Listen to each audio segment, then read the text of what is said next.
Well, I gotta find a place to eat. I'm getting a little hungry, and it's 8:45 right now. So I see a couple of restaurants on the GPS coming up. I think I might try check those out. Large coffee, and looks like a sandwich with some salmon in there and eggs.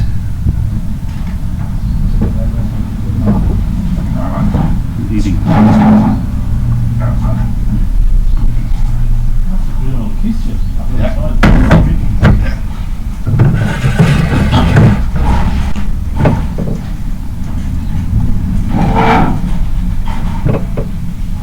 I just had breakfast.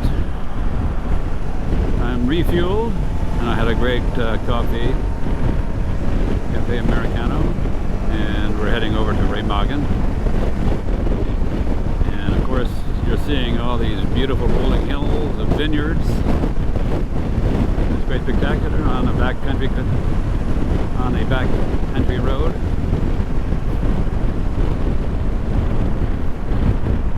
Hopefully you're enjoying this as much as I am. So this is my first Rhine crossing here. I'm going to board the ferry and we'll see what happens.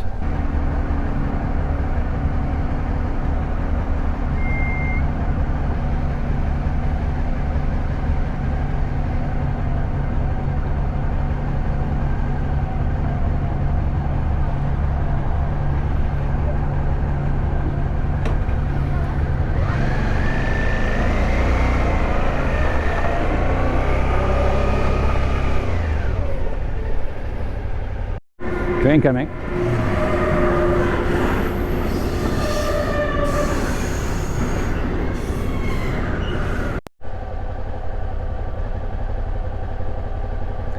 And then there's another train coming.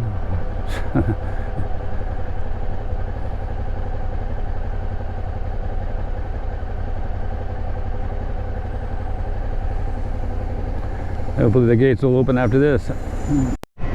I've had to detour off the road because there's a barricade, so I'm catching them wise now that the barricades means that you've got to look for another alternative route.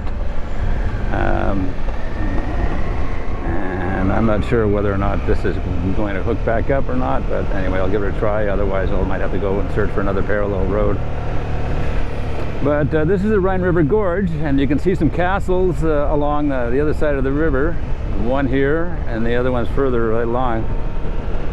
Just gorgeous.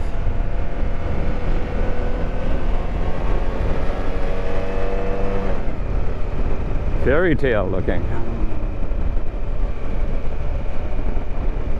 Yeah. You see all the terraced lands there, up there. That's for some pretty steep climbing. Phew.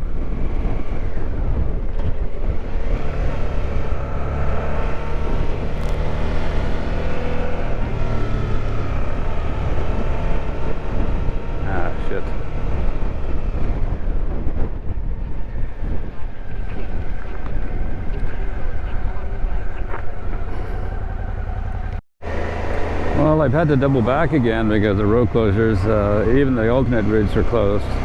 They all led back. So I'm leading on to a major highway here. I think I'll have to do that.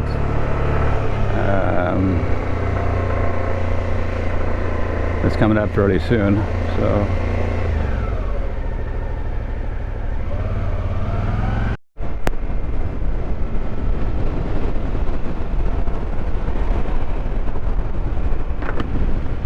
This detour turned out to be pretty good.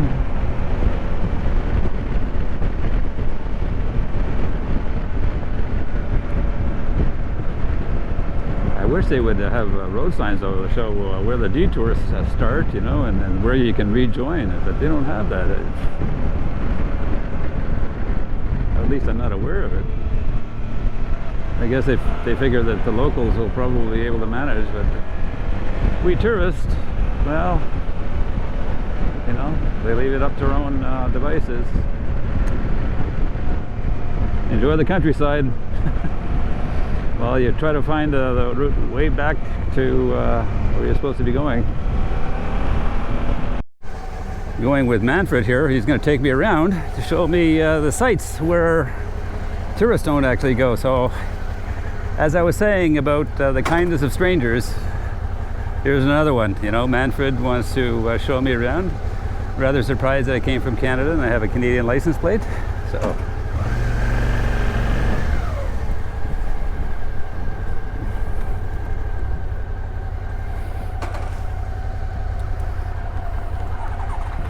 Here's Manfred and his Honda VFR.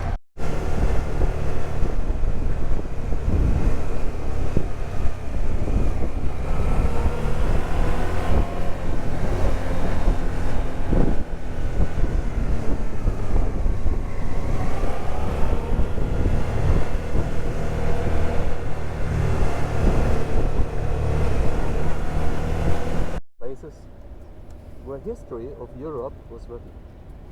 Europe, not Germany, Europe. So, better, I hear better. This station here, you see that, was built in the 17th century. It is a kind of border station. As I told you, all castles here had a meaning. Each castle was outpositioned with fire and signals to say there is a ship, there is a ship, there is a ship. And a lot of lords living here, uphill. We call them thieves because they grabbed out of the ships coming from Switzerland to Netherlands. There was a lot of trading over the Rhine River all the years, ever, since Roman time. And they built up this castle. The river was crossed with big chains. They can believe that, lowered. Movie. Okay. Hope you can understand it. Oh, of course. And they stopped it, and they took money for passing a territory. And in this place, there was a guy who was a leader of a mixed army after the Battle of Leipzig. Yeah, we call it the Volkerschlacht. And there was, this man was called Blücher. He was a leader. What century? It was in the 18th century. Okay. Napoleon Bonaparte, he came from Leipzig, lost the battle, and the troops, the medic troops, crossed over. And in this place, they crossed the river over this with pontoon bridges, ship to ship to ship, with the bridges, and they passed. And the other guards came and chased them over the river. And so they separated on the other side. This was very historic because after this, the troops took a long time to assemble again. And then we went to Waterloo. I'm going to Waterloo. And in Waterloo, things changed. Yeah. The Wellington had defeated Napoleon. Yeah. This is the place. You can imagine there's a small little museum here inside in this small city of Kaup, and inside of this museum you can see it on a plan and map. They made small examples you can understand what happened. It doesn't look like this in formality. But the troops with horses and all weapons, they have to move over, cross the river and go up anywhere so they can assemble again. And the next place, there is the secession, I show you. A superstition? The secession, how things went on. Because there something happened, very unexpected for the French troops. There had been an army without a leader then. And so it was completely confused, and it took a lot of time. They found the way to assemble again and go to the troops to Waterloo. Okay, very interesting, yeah. It's very interesting. When you imagine, the water is very quiet today, but not always. And they took one boat to the next and planks on it, and they tried to move over with all their stuff, an enormous army. And Netherlands, French troops, German troops, from anywhere. They mixed up and they fight against it. They fought against the British. Yeah. And if you have a look to the video on YouTube, maybe there are old videos not doing again this happening. it's called Blüchertage, like this leader was, Blüchertage. And this Blüchertage, they came up with buses, with a lot of buses and armies and uniforms and muskets and cannons and a banker over here. And they tried to explain to people how this works. It's amazing. Mhm. All the days, big banks with cannons, large cannons like this, bolts, and they shoot over the river and showed how that happens. So the kids can imagine that history was, but out of money, Yeah. no anymore. They can't fight.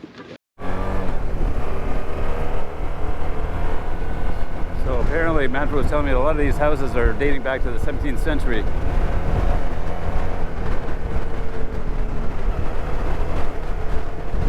And they were occupied by the French during the Napoleon era. And when Napoleon was defeated at Waterloo, the Germans reclaimed the area. But all this, the introduction of wine along the valley dates back to the Roman period. Castle up there.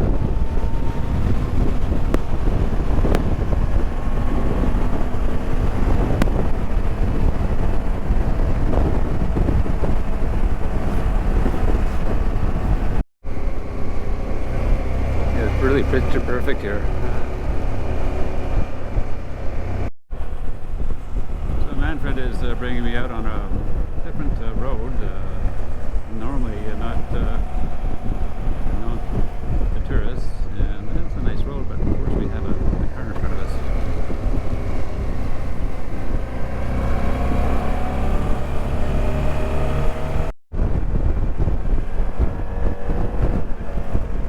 I don't think I'd have been able to find this road. It's a real treat.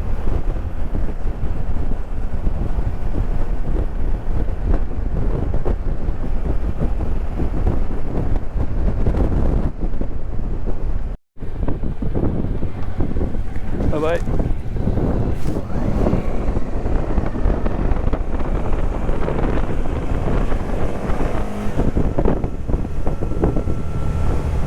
Just wanted to stop off over here and take a look at the ferry going across.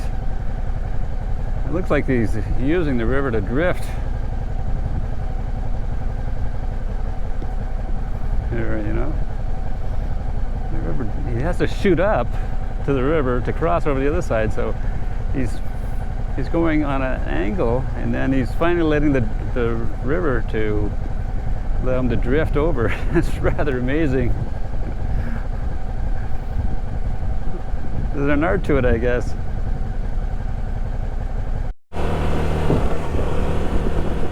We're taking the road up to Marksburg Castle. Well, I've arrived at the Hotel Haus am Zyberberg. It's a little remote in a farming community, about a couple of kilometers outside of town. But it'll do. There's the bike. It's home sweet home for tonight.